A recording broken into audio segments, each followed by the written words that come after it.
David, it was your party, was it not? It was George Osborne, it was David Cameron, it was Boris Johnson declaring himself the great Sinophile, and we've allowed Huawei into our telecommunications systems. We've also allowed Chinese manufactured spy cameras to be on our smart motorways and elsewhere.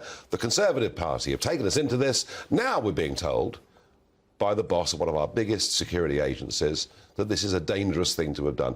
Is there any admission within your party that they've actually got this wrong? I mean, to be fair, I mean, a lot of us, I mean, Ian Duncan-Smith, me and others, objected to the Huawei involvement in 5G. Yes. And in fact, it's been stopped. I mean, but, you know, but for, well, but hang on, Huawei won't be out of this until 2027. I mean... Quite right, because they've been in since the beginning. I mean, and it's not just Tory governments, it's all governments, I'm afraid. And you're right. I mean, I think Cameron and Osborne's government was particularly kowtowing is probably the right word to the Chinese government, and all of us, frankly, have sort of taken for granted all the cheap goods that come out of China, and with it our dependency on China, whether as you say it's Huawei phones or Hikvision TV cameras or video cameras and so on.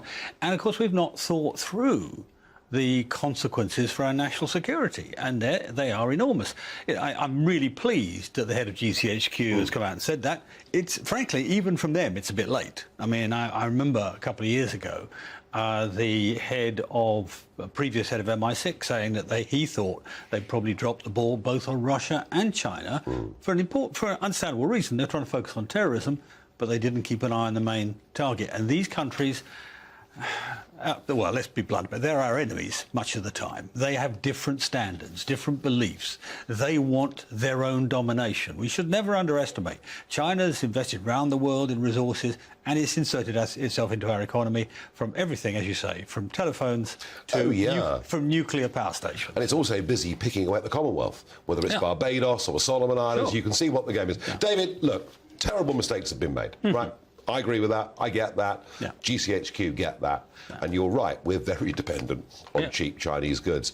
How do we, firstly, how do we reduce that security risk that China poses to us? And secondly, and a much more difficult question, how do we reduce our economic dependence on China? Well, in a sense, it's almost the same question as you've been talking about earlier with energy dependency. We have to take a whole new view of global free trade. I mean, global free trade has been the greatest thing on some measure in the history of the world. Last 30-odd years, 1.5 billion people have come out of absolute poverty, many of them in China, of course. But so it's great from that point of view, but we've got to say to ourselves, OK, we're the government, which bits of our global free trade are critical to our ongoing economic development, our ongoing operation, our ongoing freedom? And that will vary from gas supplies, where we should be looking for our own, to electronics, where we should be looking to alternatives to China, maybe Taiwan, maybe somewhere else, maybe somewhere here. We should be thinking very hard about how much, and to be fair, recent governments have thought about this, how much we should allow other countries like China to take economic interests in Britain, controlling interests in electronics and other countries. We need a whole new philosophy of free trade. Are we going to get it? Oh, I think what's happening, people like you are raising the flag, and people like me are having to respond and say, we must think through this. I'm a free trader. I'm a liberal free trader.